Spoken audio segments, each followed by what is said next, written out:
What's a life hack that's so simple yet so effective? You're shocked more people don't know about it. I worked at Alta Sciences for a while, a preclinical testing facility. They tested the safe dosages of meds before human trials on rats, mice, dogs, etc. They like to say they do the best for the animals as the necessary evil sort of situation. But the place is freaking abysmal. Painting over mold and literal shit. Mold in ceilings. Never fixing any machines and just expecting people to make it work. Hiding bad procedures from visitors. Not firing people who straight up kick the animals because they are leads. Taking away perks because higher ups made stupid decisions and we paid for it. IACUC, FDA, USTA also are basically useless as well, since we got enough heads up to scramble a spit shine on the place. The stuff I reported, only one change happened, and that was cleaning the chemical barrel room. Also, trying to report these things is a pain in the ass on top of it. Any actual fixes are the most half-assed fixes made by someone who is not qualified in the slightest, so it's just gonna break again. There are people who genuinely want to do good by the animals and help push research to help people, but corporate greed combined with burnout makes for a bad time. Also the pay. The grad students teaching your classes sometimes have more direct power over your grade than your professor. Please be nice to us. Not even to get a good grade, just please be nice to us, because we're stressed and tired. Work in large scale construction. Large developers effectively borrow on the credit of all of the smaller players who are their subcontractors. You have billion-dollar companies asking smaller companies to pay for them with a promise to pay later. The larger the developer, the slower the process is to get paid. If a project goes bust, it's these small guys that get hit, because all of the developers have LLCs that are project specific. No assets to speak of. I used to work in radio and we totally didn't take caller 10. We maybe counted 1 to 6 and then sorted through the callers until we found an excited sounding voice that fit the target demographic. I work in the medical field. This isn't really about my field exactly, but an adjacent field, health insurance. There is a guy reviewing our notes looking for reasons to deny a claim. The guy reviewing generally has no clinical knowledge whatsoever, but they are looking for certain keywords so they can stamp the denial on the claim.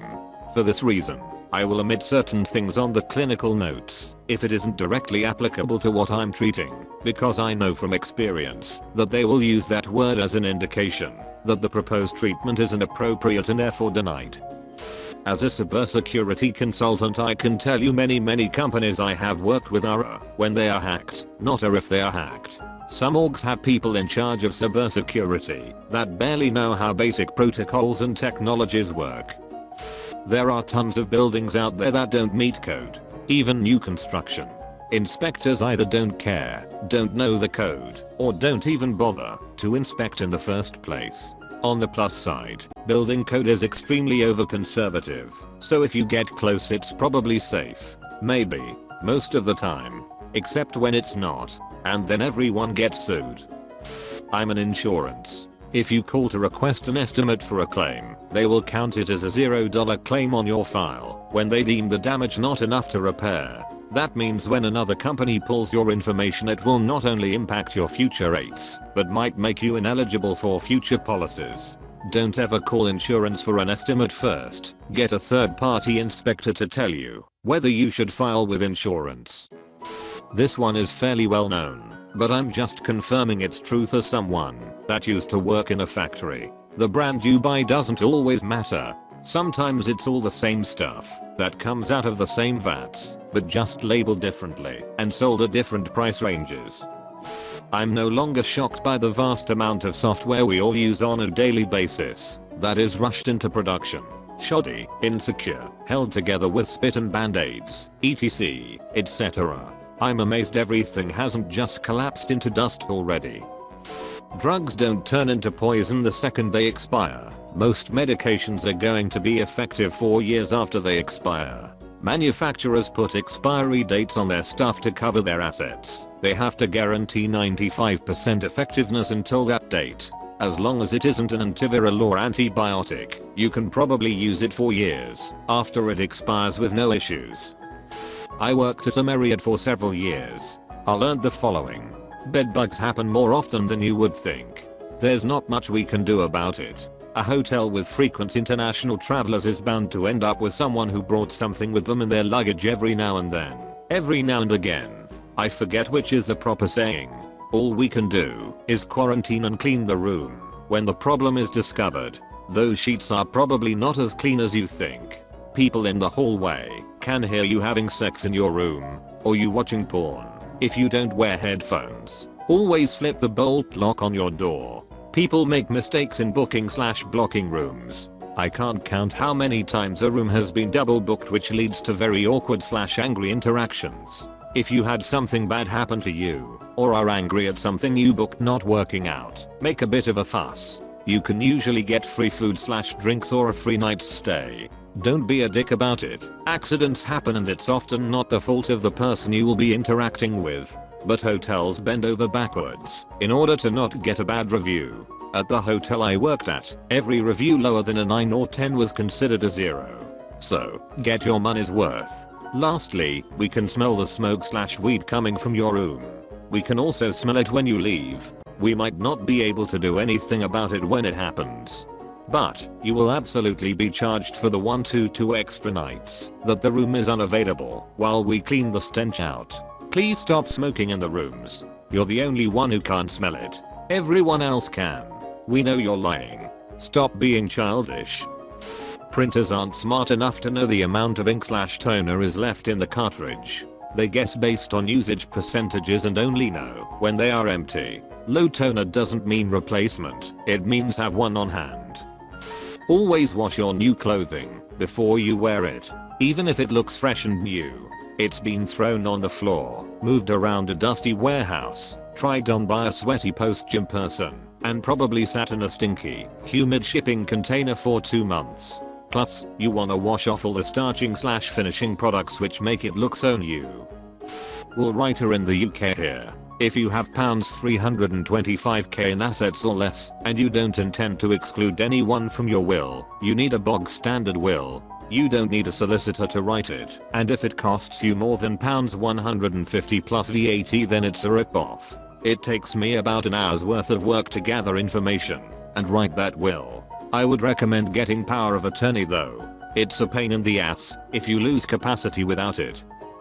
The education system in America is strict because of contracted employees. I work for an organization called Solient. They own 4 different staffing companies and special education. We place special education teachers, speech pathologist, school psychologist, paraprofessionals, and such. We pay our employees 60% of what we charge the schools. On an hourly basis, it's a bit more than what a government employee could make, and we keep that margin razor thin. Our executives act like we are doing good work, but we are pulling hundreds on millions of dollars out of educators' pockets and out of schools. We pay lobbying firms to keep it this way as special ed is federally funded. We aren't the only firm that does this, but our org is specifically bad because we have 4 sister companies that work together to drive prices up. Our parent company doesn't care which of our companies makes the money, so we constantly bid up work against our own. Medical debt under $500 doesn't affect your credit score. If you can also ignore a debt for 7 years, don't acknowledge that it's yours, don't make a payment, don't even answer the call from collections. That falls off eventually as well. Not hard really, just don't answer unknown numbers. Never answer the phone with "this is your name. Hello, I'm calling to speak with so/so. Who is this, and what are you calling about?" If they decline to give you that info, hang up. Block the number. I used to be in the insurance industry. Their target for you to have a life insurance policy is about 10 years. After that, they passive aggressively try to get you to allow you to forget to pay it anymore, and it lapses. By then, they've made enough to cover the initial commission paid out, plus a good amount extra. And if the policy lapsed before you died, then they have to pay out nothing. The way the restaurant industry is literally run on drugs, typically cocaine and/or amphetamines. Anthony Bourdain wrote about this extensively, and I found it to be true when I was working on a line in my 20s, but even then I sort of assumed it was more of a city thing. I did most of my restaurant work in Toronto. Just a couple years ago, the tiny town in Ontario that my parents live in had a big local scandal when the head chef of one of the restaurants in town was arrested for cocaine possession. It's everywhere. When you send your food back to the kitchen, we fix/remake it and make it right and typically feel bad if it's our mistake. If it's the server's mistake who put it in the ticket, it's okay if she makes up with it with a round of ice waters, sodas or later on beer. If the customer didn't understand that a BLT had bacon on it, we still fix it, but call you an idiot. Side note, servers talking to the kitchen will blame the customers. They said they knew it had bacon in it. Servers talking to the customers blame the kitchen. I told the chef no bacon. I apologize. We don't care. You work for tips. We get paid either way. Here's your BLT. I don't anymore, but I did quality assurance for Sony for about 8 years. The biggest thing is how many of the developers actually ever sit down to play even 10 minutes of the game they work on. I can probably count on one hand the number of devs I encountered in those 8 years that had any idea what the front end looked like or how the game was played at all. Imagine working on something for years and not even taking a few minutes a month to see how it's coming out, and out of pure laziness too. Writing bugs was 90% outlining how to navigate a game that the person reading it had literally zero clue how to play.